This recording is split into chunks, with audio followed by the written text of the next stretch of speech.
Hey everybody, welcome back to another edition of Rapid Recap here at Inside Nebraska. He is Greg Smith and I'm Zack Carpenter, and we're coming to you today, and the themes of the day were hype, hoopla, hysteria, and blocking all that out. And we here at Inside Nebraska on Rapid Recap, we got some high school athletes here working out on the field. We're doing the same thing the Huskers have to do, is block out the noise, focus. Yeah, that's going to be a huge thing all week. I think we're going to hear that from every coach and player that we hear from throughout the week, because it really is true. I think it was Ethan Piper that mentioned kind of getting on his phone and getting on Twitter, and all he saw was people going crazy about the Colorado game. Like, it really was just kind of the perfect storm for all of this to come together the way that it did. The way that Colorado played, combined with this being a rivalry game, and the Deion Sanders factor. I refuse to call him Coach Prime. We talked about that yesterday on this video. He has a name. It's Sanders. It's Deion. It is Deion Sanders, not Deion Prime. But I digress. I actually am there with you. When I heard you say that yesterday, I'm like, I'm. We have to block out that distraction as well. But it sounds like the team was pretty locked in. I did think that it wasn't kind of a forced situation where they went out there not wanting to say anything. I didn't think it was that. I thought everybody today that spoke was pretty locked in on the task at hand. Yeah, that just sort of follows the theme, right? Because Matt Rule on Monday said, just focus on the football. That's what it needs to be. And I mean, in my opinion, like, what came to my mind was Hoosiers. I don't know if you ever seen the movie Hoosiers with Gene Hackman. I've missed that one actually, so it's fine. I'll let you. So there's a famous scene, I'm sure a lot of people out there know what I'm talking about, where he measures the free throw distance from the hoop to the free throw line, and the distance from the floor to the hoop. 10 feet tall, 15 feet from free throw line to the hoop, which is, he says, just like our gym back in wherever the town was, Hickory, Indiana. Okay. So it's just like normal. Go play football. Is essentially that same sort of mentality. That's sort of what popped in my mind, because it's like, all right, as soon as you get between the white lines, it is a football game after all. And that's why we talked to Omar Brown, Quentin Newsome, Ethan Piper, like you mentioned, and Alex Bullock today.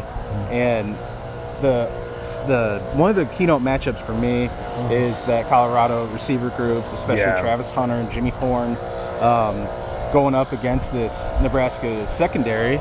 Omar Brown safety, cornerback Newsome, and just getting their thoughts, I thought was valuable of how they need to stop those guys. Yeah, Quentin Newsome had a great line about, making, like, not necessarily paying attention to the names or the faces that you're going against, but sticking with your technique and playing within yourself and sticking to the principles of the defense. I thought that was great, because that's exactly what they're going to have to do. It's extremely interesting just from a football perspective, like the kind of differences in how they have to face Minnesota last week at a power run attack that's going to kind of hit you with some RPO, kind of some play action, but they don't want to put too much on the quarterback, versus what they're going to do this coming week at Colorado with Deion Sanders, and setting a school record of passing yards to over 500 passing yards. Then those receivers led by Travis Hunter. It was a great day to get Omar Brown and Quentin Newsome, but I like what they were saying about accepting that challenge and not having the moment be too big. Yeah, and we're going to talk a lot about this on bowl predictions on Thursday, and then just in our coverage at InsideNebraska.com, but I did want to mention one or two quick things, because like you mentioned, that dichotomy of playing Minnesota, this slower, grind it down pace built on a running game traditionally, versus Colorado of the veer and shoot offense with spread the receivers out and play up tempo, play as fast as you can. It's just a very interesting, like I said, dichotomy there. So to get their thoughts on that was interesting. But one of several keynote things, I think, in this whole thing is what Matt Rule said. They're going to take at least 10 deep shots a game, deep balls. So if they're going to be putting a ball up against Travis Hunter versus whether it's Quentin Newsome or Malcolm Hartzaga, whoever, because I think they're going to have to get pressure on Deion Sanders. I think that's a key to this game, which means likely some one-on-one deep ball matchups between those two. So making sure your technique is right, like Quentin Newsome said, I think it's imperative. Yeah, and I think on the flip side, you mentioned that pressure. No Ty Robinson to start the game. Matt Rule said that he was playing at an elite level in the first half when he was out there. This wind is going to blow this hat off. I'm very concerned about this. Tighten up the straps, baby. Yeah, Matt Rule said he was playing at an elite level. He obviously won't be out there for the first half after the targeting. I hate that rule, but he will not be out there for the first half. He'll be back in the second half. So he's going to be very key in hopefully for Nebraska Nebraska close this game out. But you're dead on there to me with the getting pressure on Sanders in the pocket to make sure that he can't get comfortable to hit those deep shots will be a huge thing. Yeah, I mean, just the pressure. I mean, Sanders was sitting there against TCU. He had all day to throw. Yeah. They never made him uncomfortable, and he picked him apart because he's a great quarterback, and he's very cerebral. He knows where he's going. He doesn't make bad decisions. But it's a lot easier to not make bad decisions when you're not having any pressure in your face. So I'm glad you mentioned the Ty Robinson, because that is, I think, a keynote storyline. And I mean, if you want, we can go on for 10, 15 minutes of being in agreement about that targeting. Yeah, the targeting rule. That's rough. Just, I mean, beyond dumb as far as having to sit out an additional half after being ejected. But here nor there, we'll digress. One last point probably to mention is just Jeff Sims, the importance of him having to bounce back this game. Yeah, so both Matt Rule mentioned it yesterday. He kind of kicked the storyline off, and then there were multiple players today that kind of kept this going.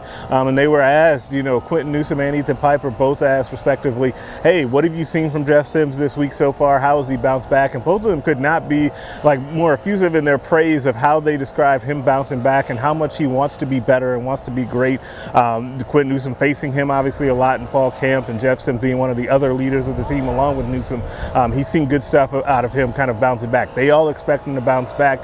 Nebraska fans watching this certainly want him to bounce back as well. Yeah, I mean, a Sims bounce back, I think, is, if you're going to rank the most important storylines, I think that would be number one. And also how they use him, because like we've said, they want more of a balance between throw game and run game with Jeff Sims. And then the first game comes out and carries it 19 times.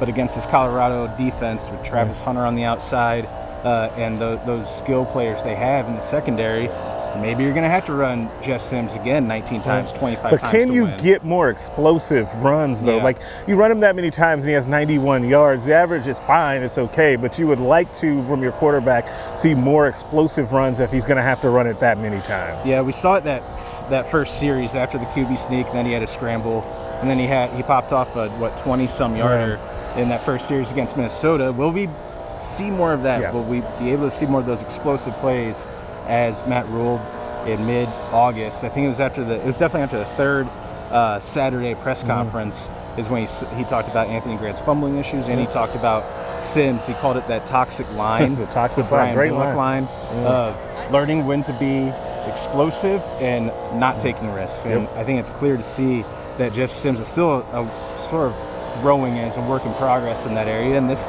is the next step for him. So, definitely. Before we get out of here, any last words to say? No, I'm excited about the week. It's a huge week, so we'll have plenty of coverage, but I'm excited for it. Yeah, we'll be there. I know Steve Marek and I and Jansen Coburn will be in Boulder for Saturday's game. Big noon kickoff. Kickoff at 10 a.m. Mountain Time. I wrote that today, big noon kickoff, and I was like, wait a second, should I put a little? No, I'm just going to leave it. Big noon kickoff. I did the same thing.